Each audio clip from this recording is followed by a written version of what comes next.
ഇതിൽ കൃത്യമായിട്ട് ഇന്ന് മുഖ്യമന്ത്രി ഉൾപ്പെടുന്ന മന്ത്രിസഭാ യോഗത്തിൽ നിന്ന് എടുത്ത തീരുമാനം നമ്മൾ എന്താ പറയുക, ഇതൊരു ഒരു ഒരു സെൻട്രൽ ലെജിസ്ലേഷൻ ആണ്. സത്യമായി നമുക്ക് എല്ലാവർക്കും ഇത് സെൻട്രൽ ലെജിസ്ലേഷൻ ആണ്. അതിന്റെ ഭാഗമായിട്ട് ഈ സംഭവം ഇത് ഈ പറയുന്ന ട്രേഡ് യൂണിയനുകളുമായി സംസാരിച്ചിട്ട് അതിന്റെ അടിസ്ഥാനത്തിൽ എന്ത് നടത്തും. നമുക്ക് ഒരു ഒരു ഒരു ഡെക്കോറം, എന്ത് കാര്യത്തിനും അതിന്റെ മേളിൽ ഒരു പവർ വേണം, അല്ലെങ്കിൽ ഒരു സാധനത്തിന്റെ മേളിൽ എന്ത് വേണം, അതിനൊരു കൺട്രോളിംഗ് സിസ്റ്റം വേണം. ആ സിസ്റ്റത്തിന്റെ അകത്ത് മറ്റുള്ള സംസ്ഥാനങ്ങളിൽ പ്രഖ്യാപിച്ചു അല്ലെങ്കിൽ മറ്റുള്ള സംസ്ഥാനങ്ങൾ പ്രഖ്യാപിച്ച പോലെ കേരളത്തിൽ പ്രഖ്യാപിക്കുക അതല്ല.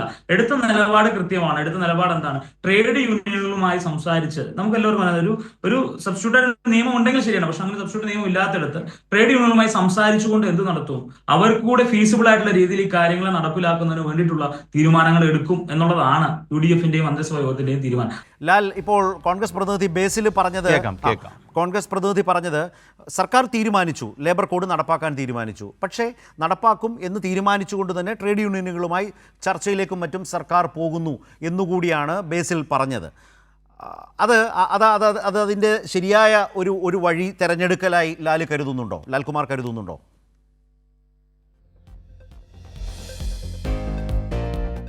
അല്ല, ഇതിനകത്തെ പ്രശ്നം നമ്മൾ നോക്കൂ, ഇപ്പം ലേബർ കോഡ് പാസ്സാക്കിയിട്ട് എത്ര നാളായി? സെൻട്രൽ റൂൾസും വന്നു, നമ്മുടെ സ്റ്റേറ്റിൽ റൂൾസ് ഇല്ലല്ലോ. ഈ പറയുന്ന റൂൾ എനാക്ട് ചെയ്യാത്ത സമയത്ത് പോലും ഇവിടുത്തെ ലേബർ ലോ ഫങ്ഷനിങ് അല്ലേ? ലേബർ ലോ ഫങ്ഷനിങ് ആണ്. അത് അദ്ദേഹത്തിന് മനസ്സിലാക്കുന്നതിൻ്റെ ഒരു പ്രശ്നമായിട്ടാണ് ഞാൻ കണക്കാക്കുന്നത്. കാര്യം ഈ സംസ്ഥാനത്ത് ഒരു വാക്കത്തിൽ നമുക്ക് തൊഴിലാളികളുടെ റൈറ്റ് അല്ലെങ്കിൽ ഇവരുടെ ഡ്യൂട്ടീസ് അതില്ലാത്തൊരവസ്ഥ ഉണ്ടാകുന്നില്ല. ഇവിടെ ഞാൻ നേരത്തെ പറഞ്ഞത് കേട്ടോ ഇല്ലയോ എന്നറിയില്ല. ഞാൻ പറഞ്ഞു വന്നൊരു കാര്യം, ഇത് കൺകറൻറ്റ് ലിസ്റ്റിൽ വരുന്നൊരു വിഷയമായതുകൊണ്ട് സ്റ്റേറ്റ് അമെൻമെൻറ്റ് ഇപ്പോഴും പോസിബിളാണ്. നമുക്ക് പ്രസിഡൻറ്റിൻ്റെ അസെൻറ്റ് വേണ്ടി വരും. നമ്മൾ എന്ത് അമെൻമെൻറ്റാണോ ഇൻകോർപ്പറേറ്റ് ചെയ്യാൻ ശ്രമിക്കും. ഇപ്പം നമ്മൾ പറഞ്ഞ ലേ ഓഫുമായിട്ട് ബന്ധപ്പെട്ട കാര്യങ്ങളൊക്കെ, മിനിമം 300 എന്ന് പറയുന്ന നമ്പേഴ്സുമായിട്ട് ബന്ധപ്പെട്ട കാര്യങ്ങളൊക്കെ അരുൺ സൂചിപ്പിച്ചു. ഇപ്പം കുറച്ച് പേരെ പുറത്താക്കിയതിനെക്കുറിച്ചും സൂചിപ്പിച്ചു. ഇതൊക്കെ മുന്നിൽ കണ്ടുകൊണ്ട് INTUC, CITU എല്ലാവരും ഉണ്ടല്ലോ, അവർക്കെല്ലാം ഇതിനകത്ത് ആശങ്കയുണ്ട്. അപ്പോൾ അങ്ങനെ ഇരിക്കെ എന്തുകൊണ്ട് ഒരു സ്റ്റേറ്റ് അമെൻമെൻറ്റിനുള്ള സാധ്യത അത് പരിശോധിക്കേണ്ട വിഷയമാണത്. കാര്യം ഇവർ അഡ്വക്കേറ്റ് ജനറലിനോട് സംസാരിക്കുകയോ അല്ലെങ്കിൽ ഈ പറയുന്ന നിയമോപദേശം എടുക്കുകയോ ഈ യൂണിയനുമായിട്ട് സംസാരിക്കുകയോ ഇതൊന്നും ചെയ്യാതെ ആർബിട്രറി ആയിട്ട് ഒരു ദിവസം കേരളത്തിൻ്റെ മുഖ്യമന്ത്രി ഞാൻ ഇത് റൂൾസ് എനാക്ട് ചെയ്യാൻ പോവുകയാണ് എന്ന് പറയുന്നതിനകത്ത് യഥാർത്ഥത്തിൽ തൊഴിലാളി വിരുദ്ധ നയമുണ്ട് എന്നാണ് ഞാൻ കണക്കാക്കുന്നത്. കാര്യം തൊഴിലാളി വിരുദ്ധ നയം എന്തുകൊണ്ട് തൊഴിലാളി വിരുദ്ധ നയമാകുന്നു? കാരണം തൊഴിലാളി വർഗം അല്ലെങ്കിൽ അവരുടെ കൂട്ടത്തിൽ നിൽക്കുന്ന പോലുമുള്ള യൂണിയനുകൾ പറയുന്നത് ഇത് തൊഴിലാളി വിരുദ്ധമാണെന്നാണ്.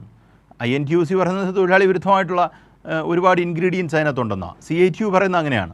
അപ്പം ഇവരൊക്കെ പറയുമ്പം അതെന്തുകൊണ്ട് ചെവിക്കൊള്ളുന്നില്ല, അതുകൊണ്ട് കേൾക്കുന്നില്ല എന്നുള്ളൊരു പ്രശ്നം അവിടെ ഉണ്ട്.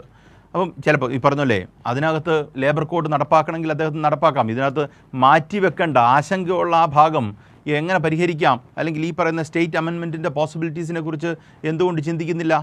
ആ ചിന്തയില്ലാത്തടത്താണ് ഇവിടെ പലതും കോംപ്രമൈസ് ചെയ്യപ്പെട്ടു എന്ന് ഞാൻ കണക്കാക്കുന്നത്. നോക്കൂ, ഇത് ഒരു രാഷ്ട്രീയ വിമർശനമായി മാത്രം പറയുന്നതല്ല. പല കാര്യത്തിനകത്തും നമ്മൾ കഴിഞ്ഞ എത്ര ഇൻസിഡൻറ്റ്സ് കേരളത്തിൽ നടന്നു. ആ എല്ലാ ഇൻസിഡൻസിനകത്തും കോൺഗ്രസ് ഞാൻ പറയുന്നില്ല, അതിനകത്തൊരു ചെറിയ പ്രശ്നമുണ്ടാകും. കോൺഗ്രസ് എന്ന് പറഞ്ഞാൽ അതിനകത്തൊരു തെറ്റുണ്ടാവും. ബഹുമാനപ്പെട്ട മുഖ്യമന്ത്രി കോംപ്രമൈസ് ചെയ്യുന്നതായിട്ട് നമുക്ക് തോന്നും. ആ കോംപ്രമൈസ് ചെയ്യുന്നത് പല ഘട്ടത്തിൽ നോക്കൂ, KC വേണുഗോപാൽ ഇടപെട്ട് സംസാരിക്കേണ്ടതായിട്ട് വരുന്നു. ഓരോ വിഷയത്തിനകത്തും അഭിപ്രായങ്ങൾ നമുക്ക് സംശയം വരുന്നു. ഇദ്ദേഹം ആത്മാർത്ഥമായിട്ടാണോ പെരുമാറുന്നതെന്നുള്ള ഒരു സംശയം വരുന്നു. വഖഫ് നിയമത്തിനകത്ത് അദ്ദേഹം പ്രതികരിക്കുന്ന രീതി എല്ലാ കോൺഗ്രസ്സുകാരും അല്ല, മുഖ്യമന്ത്രിയാണ് പ്രതികരിക്കുന്നത്. ഇപ്പം ബേസിൽ പാറേക്കുടി അദ്ദേഹം ഇവിടെ വന്നിരുന്ന് സംസാരിക്കുമ്പോൾ പോലും അദ്ദേഹത്തിൻ്റെ കൂട്ടത്തിലുള്ള പല നേതാക്കന്മാരും VD സതീശനെ പരസ്യമായി എതിർക്കുന്നതും രഹസ്യമായി എതിർക്കുന്നതും ഒരു സാഹചര്യം സംസ്ഥാനത്തുണ്ട് എന്നുള്ള കാര്യം നമ്മൾ മറന്നു പോകരുത്. ഇപ്പം അദ്ദേഹം ഈ സമരവുമായി ബന്ധപ്പെട്ട് ഞാൻ സാന്ദർഭികമായിട്ട് സൂചിപ്പിക്കുകയാണ്, ഈ CJPയുടെ സമരവുമായി ബന്ധപ്പെട്ട് ഡൽഹിയിൽ പോയി ആ CJP സമരത്തിൻ്റെ സൈഡിൽ നിൽക്കുന്ന BJP എതിർക്കുന്ന ഒരു CJP ആണല്ലോ നമ്മൾ കാണുന്നത്. അപ്പോൾ ആ CJP സമരത്തിൻ്റെ സൈഡിൽ പോയി നിൽക്കുന്ന അശക്തനായ അല്ലെങ്കിൽ ഒരു താല്പര്യമില്ലാതെ നിൽക്കുന്ന പോലത്തെ ഒരു VD സതീശിനെ മുഖ്യമന്ത്രിയാണ് കണ്ടത്. അതും രാഹുൽ ഗാന്ധി നേരത്തെ പറയാതെ ഒന്ന് ആലോചിച്ച് നോക്കേണ്ട ഒരു കാര്യം. രാഹുൽ ഗാന്ധി അവിടെ എടുത്ത ഒരു ടാക്റ്റിക്കൽ മൂവാണ് ഞാൻ ആലോചിക്കുന്നത്. ആരോടും പറയാതാണ്, എന്തിനാണ് വിളിച്ചിരിക്കുന്നതെന്ന് പറയാതാണ് അദ്ദേഹം സർപ്രൈസ് എലമെൻറ്റ് കൊടുത്തിട്ടാണ് പ്രധാനമന്ത്രിയുടെ വീട്ടിലേക്ക് സമരം നടത്തുന്നത്. കാര്യം അദ്ദേഹത്തിന് തന്നെ സംശയം ഉണ്ടാവും ആരൊക്കെ വരുമെന്ന്.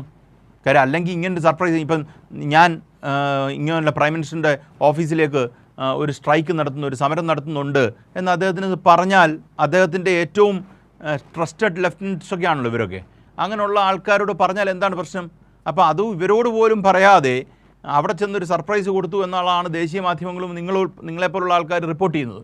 അപ്പോൾ ചുരുക്കത്തിൽ പറഞ്ഞാൽ ഈ വന്നിരിക്കുന്ന ആൾക്കാരിൽ വിശ്വാസക്കുറവ് അദ്ദേഹത്തിന് പലപ്പോഴും ഉണ്ടായിരുന്നിരിക്കാം. ഞാൻ തിരിച്ചു വെച്ച് നോക്കുകയാണെങ്കിൽ അവിടെ നിൽക്കുന്ന പലരും മുദ്രാവാക്യം വിളിക്കുമ്പോഴും സൈലൻ്റായിട്ട് നിൽക്കുന്ന ഒരു മുഖ്യമന്ത്രിയെ, അല്ലെങ്കിൽ പലതും മിണ്ടാതിരിക്കുന്ന ഒരു മുഖ്യമന്ത്രിയെ കാണുമ്പം നമുക്ക് പല പൊസിഷനും അദ്ദേഹത്തിൻ്റെ ഡൈല്യൂട്ടഡ് ആണോ എന്ന് തോന്നിപ്പോകുന്നു. അതുമാത്രമല്ല, ഇപ്പം ഒരു ഫൈറ്റിന് കേന്ദ്രവുമായിട്ട് തയ്യാറല്ല, ഫൈറ്റിന് ഗവർണറുമായിട്ട് തയ്യാറല്ല എന്ന് അദ്ദേഹം റിപ്പീറ്റഡായിട്ട് സ്റ്റേറ്റ് ചെയ്തിരിക്കുന്നു. അതിനകത്തെ പ്രശ്നം എന്ന് വെച്ചാൽ അതൊരു സറണ്ടർ മോഡിലുള്ള കാര്യമായി നമുക്ക് തോന്നുന്നു, അങ്ങനത്തെ ഇംപ്രഷൻ കിട്ടുന്നു. നോക്കൂ, ഞാൻ നേരത്തെ കഴിഞ്ഞ ചർച്ചയ്ക്കകത്ത് പറഞ്ഞ പോലെ എല്ലാ വിഷയങ്ങൾക്കകത്തും നമുക്ക് ഗവർണറുമായിട്ട് ഗുസ്തി പിടിക്കാൻ പറ്റില്ല. അത് അദ്ദേഹത്തിൻ്റെ പൊസിഷൻ കറക്റ്റാണ്. കേന്ദ്രവുമായിട്ട് ഗുസ്തി അങ്ങനെ പിടിക്കാൻ പറ്റില്ല. പക്ഷേ പിടിക്കേണ്ട വിഷയങ്ങളിൽ പിടിക്കേണ്ടതായിട്ടുണ്ട്.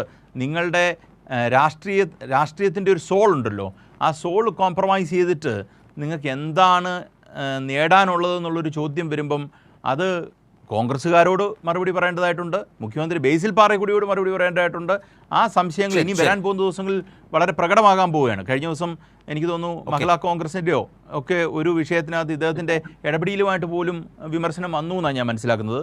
അപ്പം നമുക്ക് വരുന്ന ദിവസങ്ങളിൽ കൂടുതൽ വ്യക്തമായി വരും എന്നാണ് തോന്നുന്നു. ശരി.